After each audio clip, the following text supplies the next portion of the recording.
আসসালামু আলাইকুম প্রিয় বন্ধুরা, আশা করি সবাই ভালো আছেন। আলহামদুলিল্লাহ আমি আপনাদের দোয়া অনেক ভালো আছি। ভিডিওটা যদি ফেসবুক থেকে দেখে থাকেন তাহলে ফলো দিয়ে পাশে থাকবেন, আর ইউটিউব থেকে দেখে থাকলে সাবস্ক্রাইব করে যাবেন। আজকে এমন কিছু কথা বলবো, আজকে আমার মনটা খুব বেশ একটা ভালো না, এই জন্য আর কি একটু কথা বলতে চাচ্ছি আর কি আপনাদের। এই তো সামনে ঈদ, ঈদের আনন্দটা সবার মনে আছে, কিন্তু একজন প্রবাসীর মনে ঈদের আনন্দটা থাকে না। কারণ একজন প্রবাসী পরিবারকে ভালো রাখার জন্য দিনের পর দিন, মাসের পর মাস দেশের বাইরে কত কষ্ট করে যে টাকা ইনকাম করে, একজন প্রবাসীর বউ ছাড়া আর একজন প্রবাসী ছাড়া কেউ বোঝার চেষ্টা করে না।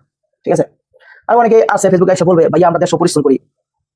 মানলাম ভাই, আপনার দেশে পরিশ্রম করেন, কিন্তু এই বিদেশের মাটিতে পরিশ্রম করা আর দেশে পরিশ্রম করা অনেক ব্যবধান আছে। ঠিক আছে ভাই, এই দেখেন, এই যে কবরের মতো একটা রুমের মধ্যে থাকি আর কি আমি, কবরের মতো। ঠিক আছে, একটা কবর কয়া এতটুকু জায়গার মধ্যে থাকি, এখানের মধ্যে বাথরুম গোসলখানা সবকিছু এখানে দিয়ে রাখছে। কথাটা বুঝতে পারছেন? তারপর ফোন দিলে ডিউটির কোনো টাইম টেবল থাকে না।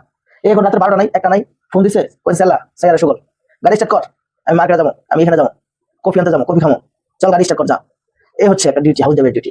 আর ঈদের মধ্যে অনেকে অনেক ধরনের কিছু আবদার করে একজন প্রবাসীর কাছে, কিন্তু একজন প্রবাসী কাপড় চোপড় কিনছে কিনা, তার ঈদের মার্কেট করছে কিনা, এটার খোঁজ খবর রাখার মতো কেউ নাই।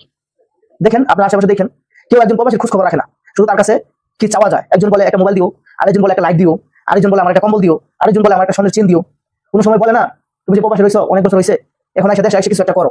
এই কথাটা কেউ বলে না, শুধু বলে আমার একটা লাইট দিও। এগুলো মানে আবদারের কোনো শেষ নাই।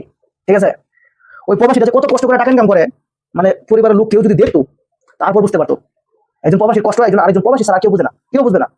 ঠিক আছে, দেখবেন এই যে একটা লাইটের জন্য কিংবা একটা ঘড়ির জন্য, একটা মোবাইলের জন্য অনেক বন্ধু বান্ধবের সাথে সম্পর্ক নষ্ট হয় এই আবদার পূরণ করতে না পারার কারণে। কয়জনের আবদার পূরণ করবো বলেন, কয়জনের আবদার পূরণ করবো? যার কারণে আমার সাথে অনেকে কথাবার্তা বলে না, আমার এলাকারই আমার অনেক বন্ধু বান্ধব আমার সাথে কথাবার্তা বলে না, তাদের আবদার পূরণ করতে পারি নাই, অনেকে এটা চাই এটা চাই এটা চাই, কাউকে আমি দিতে পারি নাই, এই জন্য আমার সাথে অনেকে কথা বলে না, হিংসা করে। সমস্যা নাই, তুমি হিংসা করো, উপর আল্লাহ যদি আমার বাঁচা রাখে, হিংসা করে কোনো লাভ হবে না। কথা বুঝছেন? এই যে ঈদ আইতাছে, সামনে আর কয়টা দিন আছে, আজকে রোজা শেষ, 9টা রোজা আছে সামনে। এই 9 রোজার পরেই কত কষ্ট করা লাগে। ঈদের মধ্যে ঈদের দিনও ডিউটি করা লাগবে। ঠিক আছে, ঈদের দিনে কোনো ছুটি নাই। অনেকে ভাবে মনে ঈদের দিনে মানে ছুটি কাটায়, 3 দিন 4 দিন ছুটি। বাংলাদেশে তো ঈদের দিন 1 সপ্তাহ ছুটি দেয়, 15 দিন ছুটি দেয়, 15 দিন ছুটিতে জায়গা দেশের বাড়িতে ঘুরতে, বন্ধু বান্ধব নিয়ে আড্ডা আড্ডা মারতে। আমরা কিন্তু ছুটি পাই না, একদিনের জন্য ছুটি পাই না, 1 সেকেন্ডের জন্য ছুটি নাই। আমাদের ডিউটির কোনো টাইম টেবল নাই। আজকে অটো দিতে এখন গাড়ি স্টার্ট করে রেডি থাকতে হয়। কথা বলছেন, কিছু চিন্তা ভাবনা, কিছু চাওয়ার আগে কিছু চিন্তা ভাবনা করে চাইবেন, একজন প্রবাসীর কাছে চিন্তা ভাবনা করে চাইবেন কিছু চাওয়ার আগে। ঠিক আছে, আর যদি ভালো লাগে লাইক কমেন্ট শেয়ার করে পাশে থাকবেন। অনেকে মনে আমার এই কথা শুনে রাগ করছেন, তাতে আমার কিছু যায় আসে না। যদি ভালো লাগে লাইক কমেন্ট শেয়ার করে পাশে থাকবেন। আল্লাহ হাফেজ, ভালো থাকবেন সবাই।